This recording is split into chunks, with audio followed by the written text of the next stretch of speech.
monument to the temporal glory of the Caesars forms a backdrop as the body of Pope Pius XII is borne to St. Basilica.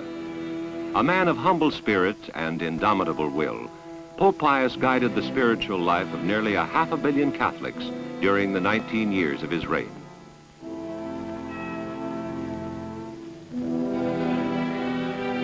Assuming the throne in the critical year of 1939, he was acutely aware of the agonies of the age.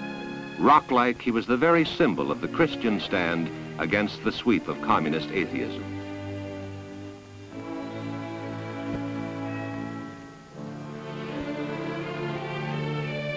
For 3 days, cardinal and peasant alike add their prayers for this great soul as he lies in state before final interment.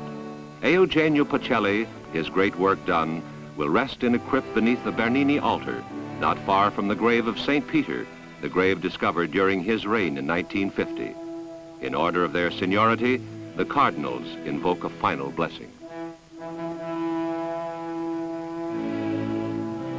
Cardinal Roncalli, destined to be the next pope, adds his blessing, and the solemn procession to the vault proceeds.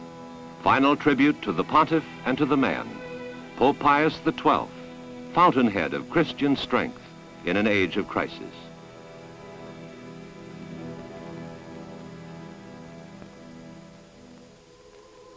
Within 18 days of a pope's death, the College of Cardinals must meet to choose his successor. To name the 262nd pope, 51 cardinals, the normal complement is 70, meet in solemn conclave with age-old rites. They assemble in the Sistine Chapel, which is completely sealed off from the outer world. Such was the scene as the cardinals prayed for divine guidance in choosing one of their number, who must be elected by 2/3 of the vote plus one. After each ballot, the votes are burned with straw added to the paper tallies when the vote is successful. The straw produces white smoke to proclaim that a new pope has been named as Vicar of Christ. Speculation is rife as to whom will be chosen, for there is no one cardinal favored. All eyes are on the chimney that will bring the first news.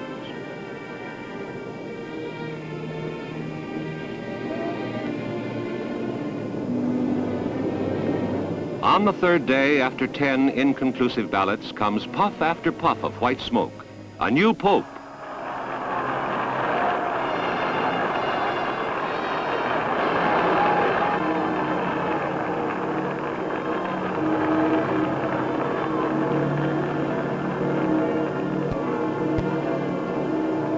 A sacred moment as the man who takes the name of John the 23rd gives the papal blessing of Urbi et Orbi to Rome and the world. The son of an impoverished Italian father becomes at 77 supreme spiritual leader.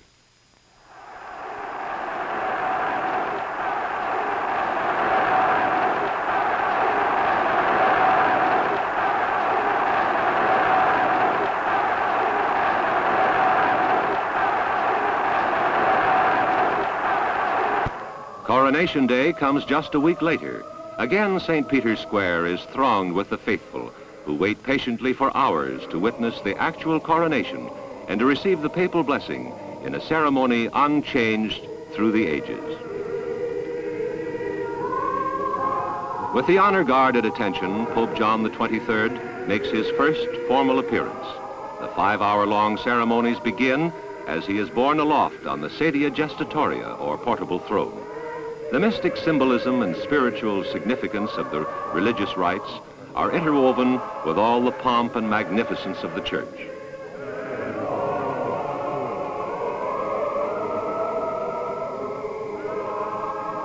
The cardinals, 200 bishops and archbishops, along with clericals of humble order, take part in the solemn procession to the basilica. The Sistine Choir, voices raised to God, accompanies the rites.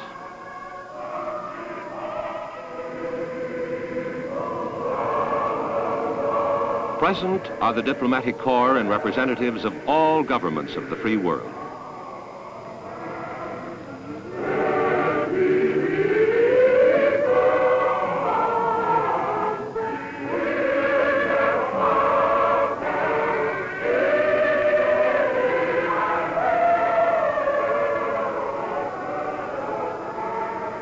On his portable throne covered by the baldacchino or canopy, the Pope is borne to the chapel of St. Gregory.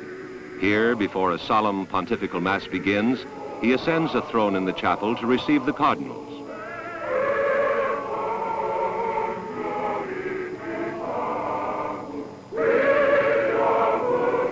Here in the chapel, the Sacred College of Cardinals expresses obedience to the Pope, and he extends his papal blessing.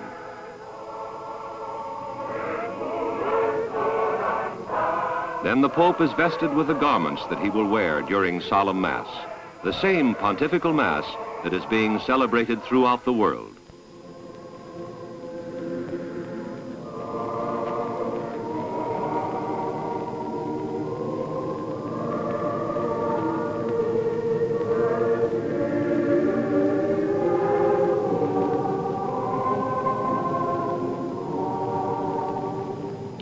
Now the patience of the crowd is to be rewarded as the Pope, flanked by the flabelli, or plumed papal fans, is borne through the basilica to the outer balcony of St. Peter's.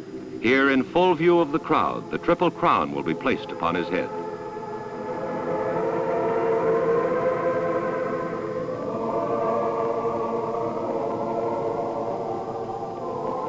The Pope comes forward to the balcony for the final act that marks him as the Vicar of Christ and Supreme Shepherd of Catholics throughout the world, Pope John XXIII.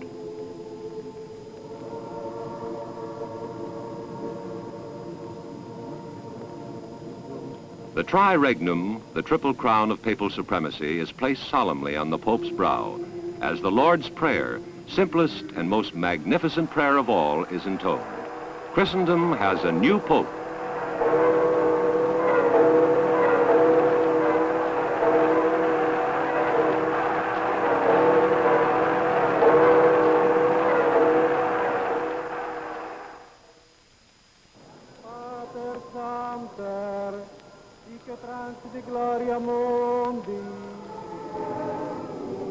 Emotion reaches deeply into the hearts of all as they kneel before the man who faces a critical reign with sublime faith.